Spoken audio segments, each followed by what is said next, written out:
بسم الله الرحمن الرحيم نحمده ونصلي ونسلم على رسوله الكريم أما بعد عن أبي سعيد الخدري رضي الله تعالى عنه قال قال رسول الله صلى الله عليه وسلم لا تسبوا أصحابي فلو أن أحدكم أنفق مثل أحد ذهبا ما بلغ مد أحدهم أو نصيفه أو كما قال عليه الصلاة والسلام۔ حضرت ابو سعید خدری رضی اللہ تعالی عنہ سے روایت ہے کہ رسول اللہ صلی اللہ علیہ وسلم نے یہ ارشاد فرمایا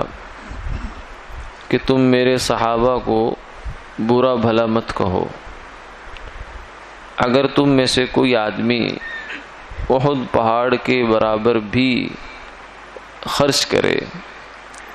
تو صحابہ کے ایک مد یا اس کے نصف کو بھی نہیں پہنچ سکتا۔ اس حدیث مبارکہ میں سرکار دو عالم صلی اللہ علیہ وسلم نے اپنے پیارے صحابہ کا مقام بیان فرمایا ہے۔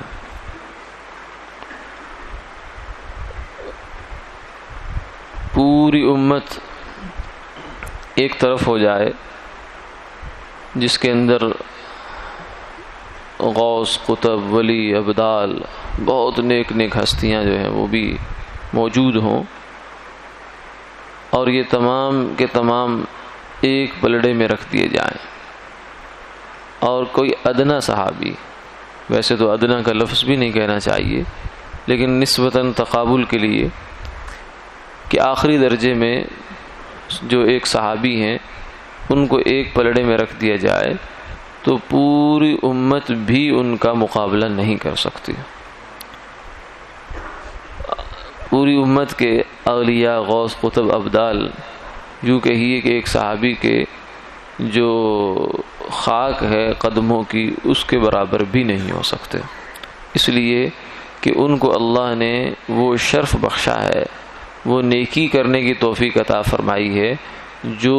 پوری امت کو نصیب نہیں ہو سکتی۔ اور وہ نیکی کیا ہے؟ اور وہ نیکی یہ ہے کہ ایمان کی حالت میں سرکار دو عالم صلی اللہ علیہ وسلم کے چہرہ مبارک کی زیارت کرنا۔ دنیا کی سب سے بڑی گویا کہ یہ نیکی یہ ہے کہ جس کو یہ نصیب ہو گیا، کیونکہ اس ایک عمل کی وجہ سے وہ تمام غوثوں سے، قطبوں سے، ابدالوں سے آگے نکل جاتے ہیں۔ اس حدیث مبارکہ میں آپ نے یہ بھی فرمایا کہ ان پر تنقید نہ کرو، ان کو برا بھلا نہ کہو،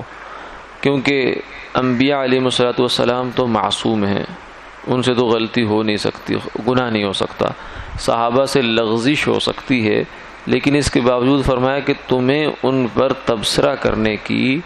اور ان پر طعن و تشنیع کرنے کی یا ان کو برا بھلا کہنے کی اجازت نہیں ہے۔ کیوں؟ اس لیے کہ اگر ان سے خطا یا لغزش ہو سکتی ہے تو ان کی نیکیاں اتنی عمدہ ہیں، ان کی نیکیاں اتنی وزنی ہیں کہ وہ لغزش تو اس کے مقابلے میں کچھ بھی نہیں ہے، وہ تو نظر ہی نہیں آتی۔ جیسے ایک صاحب جو ہیں صحابی تھے اور ان سے جو ہے اللہ کی تکوینی مشیت تھی کہ ان سے ایسا گناہ سرزد ہو گیا کہ جس کے نتیجے میں ان کو رجم کیا گیا، پتھروں سے مارا گیا۔ تو کسی صاحب نے یہ کہہ دیا کہ بڑا برا ہوا، بڑا برا آدمی تھا، تو آپ صلی اللہ علیہ وسلم نے فرمایا کہ نہ، یہ بات نہ کہو، اس لیے کہ اس نے توبہ ایسی کی ہے، اگرچہ اسے گناہ ہوا ہے لیکن اس نے توبہ ایسی کی ہے کہ اگر یہ پورے مدینہ منورہ کی بستی پر تقسیم کر دی جائے تو سب کی بخشش ہو جائے۔ تو صحابہ کا یہ مقام ہے کہ ان کو اللہ تعالیٰ نے نیکی کا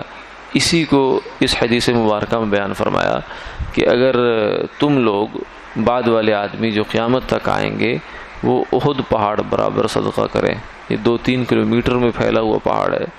اور صحابہ صدقہ کیا کریں؟ ایک پڑوپی، یہ چھوٹا سا پیمانہ جس میں گندم کو جو ہے وہ اس کی پیمائش کی جاتی ہے، اس کو تولا جاتا ہے،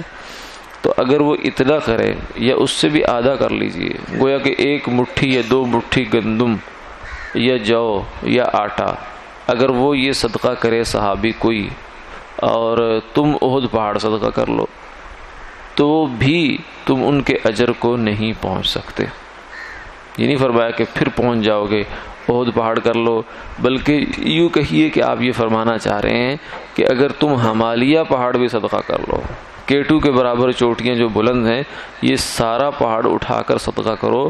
تو بھی میرے صحابہ کے ایک مد کو نہیں پہنچ سکتے، اس لیے کہ جو شرف اللہ نے ان کو عطا فرما دیا وہ تمہارے پاس نہیں آ سکتا۔ اللہ کے ہاں عمل کی ویلیو اور قیمت دیکھی جاتی ہے، نہ کہ اس کا حجم اور وزن دیکھا جاتا ہے۔ تو اس لیے ان کو جو شرف ملا ہے وہ ہے شرف صحبت سرکار دو عالم صلی اللہ علیہ وسلم کی زیارت۔ اس لیے فرمایا کہ ان کے بارے میں امت کو اجازت نہیں ہے کہ وہ کوئی کمنٹ کرے، کوئی تبصرہ کرے یا ان کے بارے میں کوئی ایسی ویسی بات کہے، بلکہ اگر کوئی ایسا کہے گا تو وہ اپنے ایمان کو خطرے میں ڈالے گا۔